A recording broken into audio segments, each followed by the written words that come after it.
नमस्कार, मैं हूं चंद्र प्रकाश सिन्हा। इस वक्त हम मौजूद हैं धमतरी जिले के लास्ट क्षेत्र डुबान क्षेत्र, जहां गंगरेल बांध जब बना तो 52 गांव डूबा था, प्रभावित क्षेत्र है। और अभी हम मौजूद हैं ग्राम पंचायत मोगरागाहन, जहां एक पुल जो है, पीछे मेरे कैमरामैन से चाहूँगा इस पुल को आप बारीकी से दिखलाएंगे। इस पुल का निर्माण जो है 10 साल पहले किया गया था और 10 साल में ही ये जो पुल जवाब दे चुका है और विगत 4 वर्ष हो चुका है इस पुल के क्षतिग्रस्त हुए, पुल टूट चुका है। और इस पुल को इस क्षेत्र के जो लोग हैं मिट्टी, मुरूम और बोरी के जो है, बोरी में रेत मिट्टी डाल करके जो है यहाँ इसको काम चलो बनाते हैं। और ये जो समस्या का परमानेंट साधन नहीं है, जैसे बरसात लगेगा, ये जो जैसे बाढ़ आएगा तो फिर ये जो मिट्टी डाले हैं ये बह जाएगा। और इसके बहने से जो स्कूली छात्र छात्राएं हैं, 7-8 गांव के जो ग्रामीण हैं, उन ग्रामीणों को काफ़ी समस्याओं का सामना करना पड़ता था।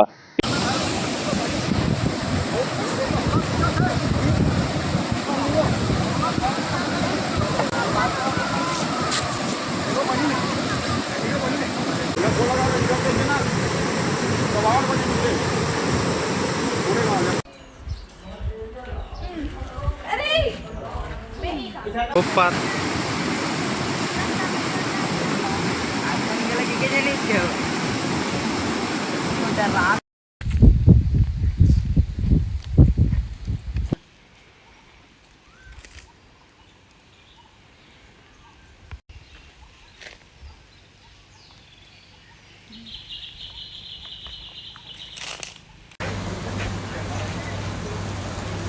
क्षेत्र की जो लोग हैं मिट्टी, मुरूम और बोरी के जो है, बोरी में रेत मिट्टी डाल करके जो है यहाँ इसको काम चलो बनाते हैं।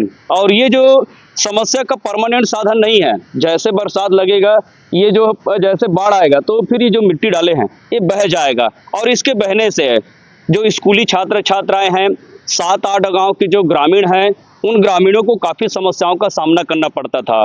पिछले सरकार का जो मेन प्रोजेक्ट था नरवा गरवा घुरवा बाड़ी, लेकिन छत्तीसगढ़ सरकार जो उस समय भूपेश बघेल की सरकार थी, उन्होंने कोई ध्यान नहीं दिया, जिससे लोग काफ़ी नाराज है, इस क्षेत्र के लोग काफ़ी आक्रोशित है। अभी केंद्र और राज्य में भारतीय जनता पार्टी की सत्ता और सरकार है, तो लोग उम्मीद कर रहे हैं कि इस बार इनकी समस्याओं को, इनकी मांगों को गंभीरता से लेंगे। और इस क्षेत्र की जो मेन समस्या है, इस क्षेत्र के जो है 8-10 गांव ऐसे हैं जो इससे प्रभावित है। अब हम आइए चर्चा करते हैं यहाँ के ग्रामीणों से, इस क्षेत्र के जनप्रतिनिधियों से, उनका क्या कहना है। मूलभूत सुविधा कहा जाए, यहाँ किसी भी चीज़ की हम लोगों को जरूरत पड़ता है ना, तो हलवा जाना पड़ता है। हलवा में बरसात में तो ये पुल टूटा रहता है, यहाँ से ना बस आ सकता था, ना गाड़ियाँ आ सकती थी, ना ही व्यक्ति पैदल ही क्रॉस कर सकता था।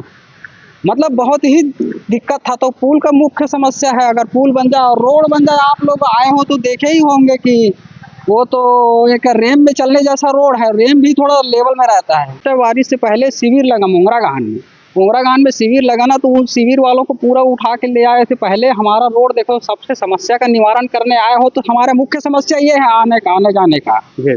तो यहाँ आए और उन लोगों ने मेरे ख्याल से मिट्टी डलवा लो करके बोला था, और मेरे ख्याल से 10,000 रुपये दिए थे। बाकी का पेमेंट तो हमारे इधर सरपंच लोगों ने ही यहाँ हमारा मूल सुविधा करके, और जिसके पास गाड़ियाँ हैं तो चल 4-5 ट्रिप मैं डाल देता हूँ, 4-5 ट्रिप मैं डाल देता हूँ, ऐसा करके इसको कम से कम आने जाने लायक बनाए हैं। इस क्षेत्र के जो जनप्रतिनिधि है, विधायक से आपको क्या उम्मीद है? अब विधायक तो आता ही नहीं है, और उससे पहले भी विधायक था तो वो भी, उसका भी कार्यक्रम उतना खास कोई नया ये काम किया हमारे विधायक ने, ऐसा तो कोई नजर ही नहीं आया। ना ही सांसद तो केवल वोट मांगने के लिए एक बार आता है। मेरे को पक्का याद है, चंदूलाल जब सांसद था ना, तब से याद है, केवल वोट मांगने आते हैं, दोबारा पलट के नहीं आते हैं। तो और क्या उम्मीद करेंगे। क्षेत्र की मेन समस्या तभी पुल और रोड की। पुल लगभग 4 साल से क्षतिग्रस्त है। न एक लिए शासन, पिछला कार्यकाल के जो शासन रही, कांग्रेस के शासन, भूपेश बघेल के शासन, न वो ध्यान दी, न भी वर्तमान में भी आए विष्णुदेव साय के शासन, वो भी ध्यान दे थे।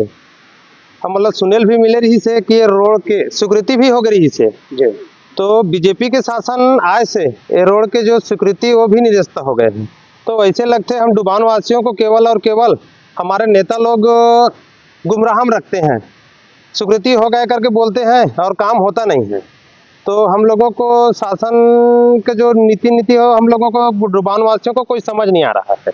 क्या नुकसान होता है? जैसे बरसात के दिन में कति के क्षेत्र प्रभावित करते हैं ये पुल हम? अब ये पुल से लगभग 32 जो गांव है डुबान क्षेत्र, वो सभी प्रभावित हो पड़ते, क्योंकि हमला कोड़ेगांव वाला मल्ला यदि हलबा जाना है या चारमा जाना है या धमतरी जाना है तो इसी पुल से हमला गुजर के जायल पड़ते।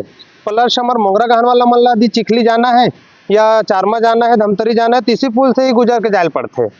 ये क्षेत्र के विधायक कौन है? ये क्षेत्र के विधायक है ओमकार साहू। समस्या रखो नहीं पास, बताओ नहीं बताओ। अब ओकर पास तो जाए नहीं हन, ओला मिले च नहीं हन, वो विधायक के में बैठे च नहीं, हमारे क्षेत्र में आए नहीं, क्षेत्र में नहीं आए हैं। चुनाव और आ रही नहीं? चुनाव लगभग मोला जानकारी सुनेल मिले रही से कि सरपंच चुनाव जो जिला पंचायत के प्रचार में कुछ हारिस करके फिर देखे नहीं मिली से, विधायक भी ध्यान नहीं देते। भैया जी आप देख रहे हो ये जो हमारी सड़क है हलबा से लेकर के बारगरी तक, और वहाँ हमें आने जाने में रास्ते में एक मोंगरा गहन और कोड़ेगांव के बीच में नाला पड़ता है, और नाला में जो पुल है वो पूर्ण रूप से 4 साल से क्षतिग्रस्त है। हमने लगातार इस पुलिया के लिए और रोड के लिए कांग्रेस की सरकार थी उसमें लगातार हमने प्रयास किया, यहाँ तक कि हमने मुख्यमंत्री जी के कार्यक्रम में जा कर के उसको एक आवेदन भी दिए, और उसके बाद भी ना आज तक की इसकी कोई इंक्वायरी हुई, ना जांच हुई, ना बनाने के लिए कोई पहल किए। हमने इस विषय को लेकर के एक बार जन समस्या निवारण शिविर को रोक करके संबंधित अधिकारियों को बुला करके इसका पूरा जायजा लेवाया, और जायजा होने के बाद संबंधित अधिकारी श्री नीतीश कुमार सिन्हा जी के द्वारा बोला गया कि इसकी स्वीकृति हो गई है, लेकिन आज तक इसकी कोई स्वीकृति की जांच हुई न यहाँ पे कार्य आरंभ हुआ। इस पुल के क्षतिग्रस्त होने से कितने क्षेत्र के लोग प्रभावित हैं? इस पुल की क्षतिग्रस्त होने से हमारे डुबान क्षेत्र में 32 गांव पूर्ण रूप से बाधित हो रहे हैं। इसी पुलिया के माध्यम से हमें चिखली से धमतरी जाने को होता है, और यदि हमारे क्षेत्र का आदमी इस रोड से गुजरे तो इसी से अपन लोग डुबान और डुबान के लिए भी जाते आते हैं। मतलब बरसात के दिनों में हाँ, बरसात के दिनों में हमारे जो पढ़ाई करने वाले लोग बच्चे जो लोग हैं वो लोग आवागमन नहीं कर सकते, क्योंकि ये क्षेत्र जो है कांग्रेस का गढ़ माना जाता है, लेकिन विगत 5 वर्षों से इसका क्यों विकास नहीं हो पाया? अब कांग्रेस की नीति ही ऐसी है, तो विकास तो कराते नहीं, उनकी बातें पूरी ढकोसला रहती है। जैसे आपको जानकारी है नरवा गुरुआ घुरुआ बारी, अब वो सब मैं सोचता हूँ कि जितने वो नाम दिए थे सब घुरुआ ही हो गए, मान के चलो।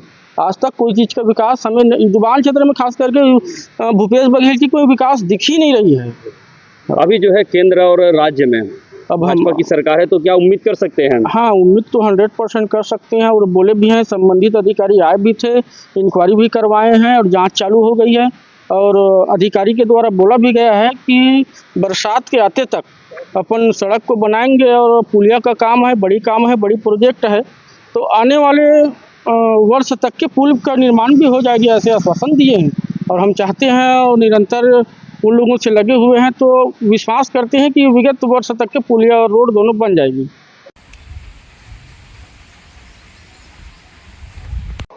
जब से मैं विधायक बना हूँ और डुबान क्षेत्र तो मेरा आना जाना बहुत ज़्यादा हो गया है, और जब भी जाता हूँ ग्रामीण द्वारा 2 चीज़ का मांग करते हैं। सबसे पहले रोड, तो विधायक बनते ही जो रोड प्रस्तावित था उनको पुनः टेंडर कराकर उसको काम चालू हो गया है और बन गया बहुत सारा रोड। और जो आपका मोंगरा गहन से मोंगरा गहन ना बोल के आप वहाँ हलवा जो कि कांकेर जिला में आता है, हलवा से बारगरी तक का वो रास्ता है, उसमें एक पुल है, और बरसात के दिनों में वो पुल क्षतिग्रस्त हो जाता है, कटाव हो जाता है। तो उसमें हमने पहले ग्रामीण के माध्यम से उनको दुरुस्त कराए थे, और अभी आपके आने से पहले मैं अधिकारी से बात किया, प्रधानमंत्री ग्रामीण सड़क योजना के तहत वो सड़क बनेगा मोंगरा गहन से आपका बारगरी तक का, उसी में एक पुल है। और पुल भी अभी भी बात की, आपके सामने ही बात किया कि वो अधिकारी बोल रहे हैं कि उसका पूरा प्रक्रिया में है, और आने बहुत जल्द वो रोड साथ में वो पुल भी का नया बनेगा, वो स्वीकृत हो गया है, ऐसा बोल रहे हैं।